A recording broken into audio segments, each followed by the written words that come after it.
Whom the Gods Fear by Wdowski. Chapter 42. On the 10th day, since Demi's first assault on the farmhouse, just past midnight, Rubel reported to Glen. They were on schedule and should be in orbit over their position by afternoon. He updated Glen on a secure channel that the hangar doors had been repaired, enabling them to repressurize the hangar bay. This allowed his work crews to continue without encumbering space suits, speeding up the process greatly. Wdowski hoped they could get the weapons control system up and running in a day. The Polo would then be able to give them fire support from orbit. Those on the surface would need to hold up against Demi's forces for at least another day. The last of Demi's am-for-thars forces arrived early, that next morning a few hours before sunrise. After their forced march, they were in no condition to make an assault on the defenders for at least another 8 hours. Demi, though, wanted to make his attack just before dawn. Demi had the new arrivals positioned to the south, east, and west. The troops he had originally positioned there, he redeployed to the north. It seemed Glen's bluff of having the empty pods sent to them was paying off. Demi was not going to take the time to let his new arrivals rest and use his entire 50,000 am-for-thars to assault their makeshift fortification.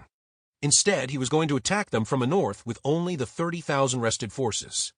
The newly arrived forces were placed merely to prevent those in the fortification from escaping. Just before sunrise, Glen and everyone in the homestead were woken by the sound of heavy wooden wheels moving towards them. They could not yet see the war machines being pushed up the reverse slope of the northern ridge.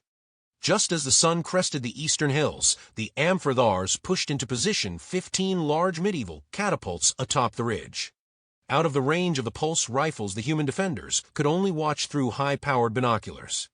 What seemed absurd to Mayhan and Glen, the am-for-thars began pulling the tension ropes of the catapults into firing positions to be loaded with projectiles.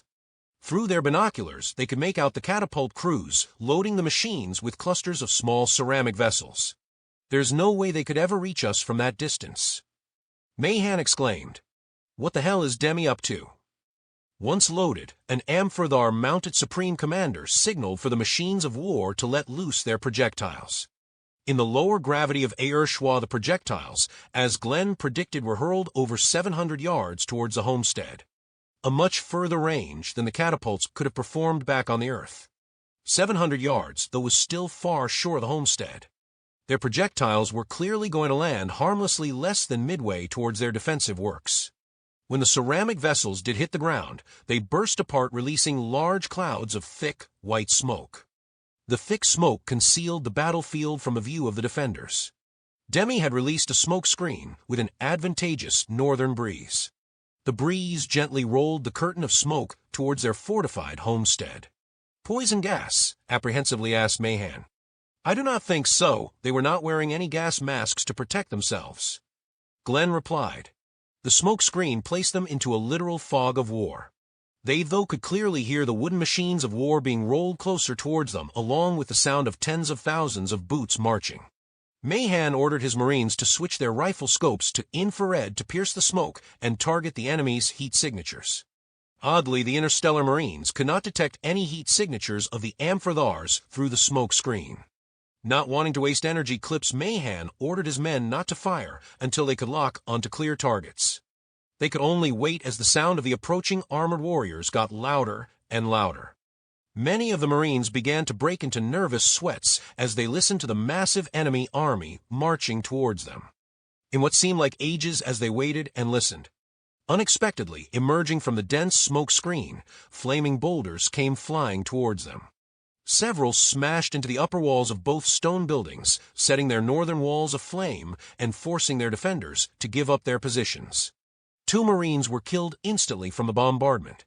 The A-er-shwaaaa peasants ran to the floors with buckets of water to battle the flames, and led the medic team to pull the wounded Marines to safety and give them emergency care.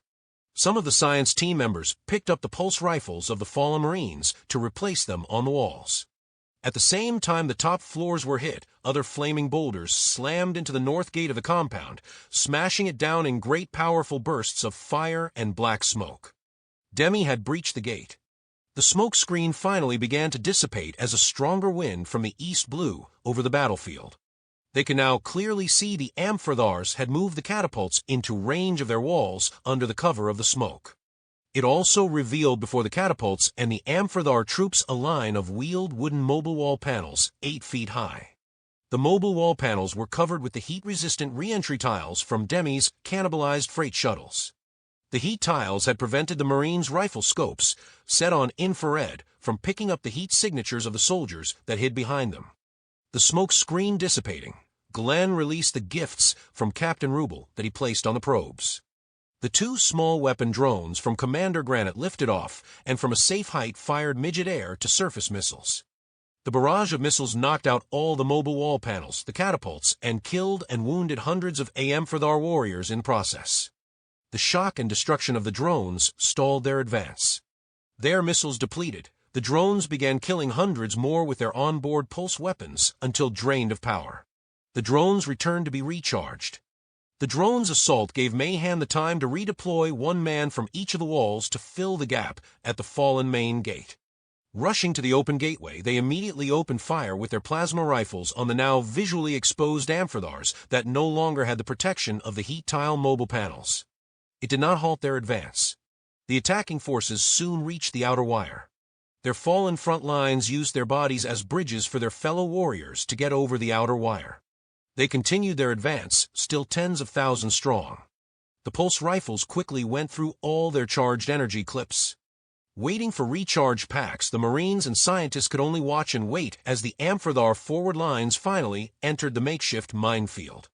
The am-for-thars regiments sacrificed their first 4 rows of troops to clear the hidden mines that exploded, spraying deadly and dismembering shrapnel into their ranks. In the short distance between the outer wire and the inner wire, the am-for-thars lost more troops than they had on in their first assault on the compound 10 days earlier. It did not deter the medieval alien warriors. They continued onward in their advancing over the dead and dying of the first 4 ranks. Their attacking force was still over 20,000 strong. The electrified inner wire was the first line of defense that slowed their progress again. The leading 2 rows threw their bodies upon the wires, creating a means for the columns of troops behind them to bridge the inner wire. At this distance, though, they were finally in the range of the 4 antimatter rifles. As the Marines waited for fresh energy packs, they found anything and everything to plug the open gateway. They returned to the high ground of the second-story buildings, finally rearmed with recharge packs, began picking off the alien warriors as they funneled towards the gateway. Those rows that stepped over the bodies of those killed on the wire sacrificed themselves on the punji sticks at the bottom of the inner trench. Like ants, the am-for-thars used the bodies of their fallen to bridge the trench gap towards the breached northern gate. The A-er-shwaaaa peasant in the fortified compound began to toss their ceramic hand grenades over the walls and into the assaulting warriors. The grenades were extremely effective, taking out another row of am-for-thars, yet also helping to fill the ditch with more bodies, allowing the following ranks easier access across the trench. Glen ordered those holding the breach at the main gate to pull back into the safety of the stone-walled structures of the farmhouse and the barn. The retreating defenders quickly ran to the buildings, slamming and bolting the doors behind them. They began to shore up the doors with anything they could find. Windows on the ground floor were shuttered shut. Furniture and science equipment was used to barricade and reinforce the windows and doors. The pursuing am-for-thars quickly threw their weights against the doors. The defenders inside pressed against them. "Hold them!" ordered Mayhem. "Hold them!" Relief did come to those pushing back on the barred doors when the Marines at the second-story windows finally received recharged energy packs.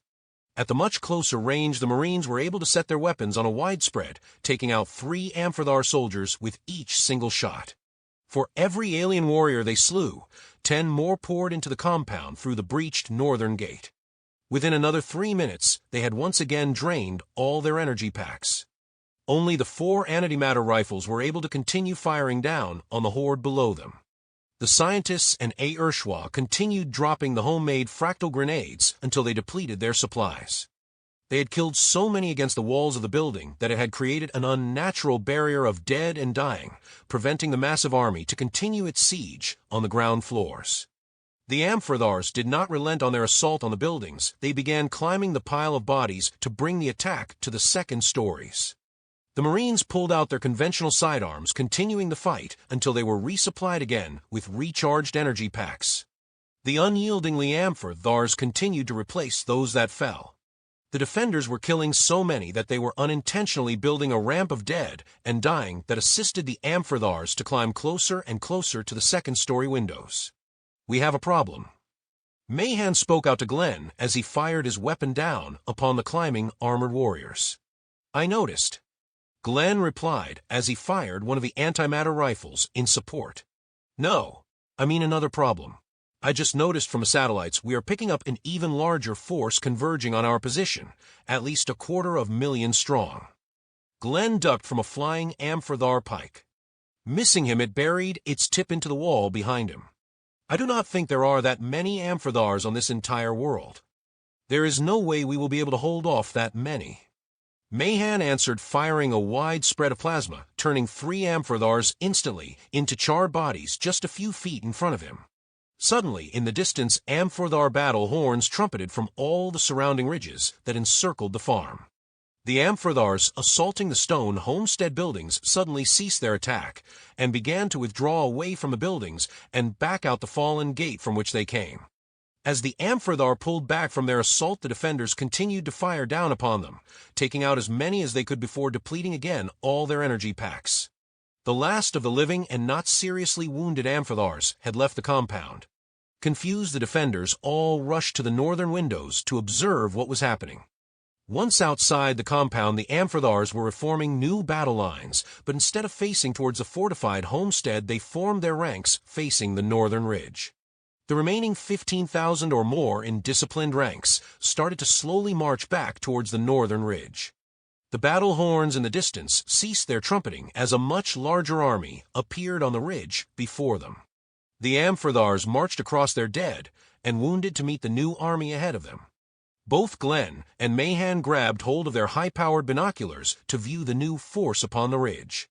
They were not am-for-thars.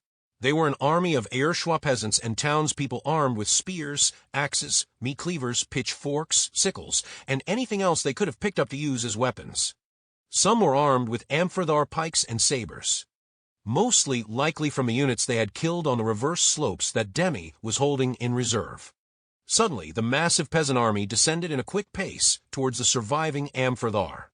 From all points of the compass, the humanoid tide seemed to endlessly pour into the farm valley. 100 yards from the am-for-thars, the peasant army gave out a great roar as they charged and smashed into their oppressors from all sides. Like a large amoeba, the massive peasant army engulfed the remaining am-for-thar. Weakened and tired from their assault on the humans, the once fierce warriors' numbers were cut down like stalks of wheat. The defenders of the homestead could only watch as the am-for-thar army got smaller and smaller. In less than 15 minutes, it was all over. Looking at the piles of dead and severely wounded alien soldiers outside the building, Glen sat on the floor, leaning against the inner stone wall for support. "Now, I really understand what the Duke of Wellington meant." Mahan, also exhausted, slid down to the floor next to him, resting his rifle on his lap. "I really thought we were goners."